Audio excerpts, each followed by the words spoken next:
Trump administration is limiting approval for the annual COVID-19 vaccine after a new policy change was announced Tuesday. The Food and Drug Administration says they're changing the way vaccines are updated while streamlining them to people 65 and older, along with children and young adults who have at least one health problem. Jamal James spoke with a local woman about the change. He's live in our Fox Valley Newsroom with details on that. Jamal.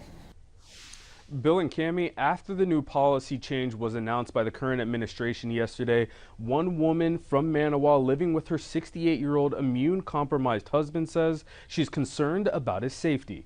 The new policy lays out the framework for companies manufacturing the vaccine to conduct large and lengthy studies before healthy people are approved for the updated dose. That means those under the age of 65 and healthy may not qualify for a new booster. For people like Mary Feeblecorn out of Manawa, she says this creates an issue of knowing how to meet that new requirement, and adding that it's cruel to limit access for people who want to get the shot. It's frightening for people. You know, it's scary to have this taken away. You don't know what's going to happen, and there's no, like I said, there's no further guidelines.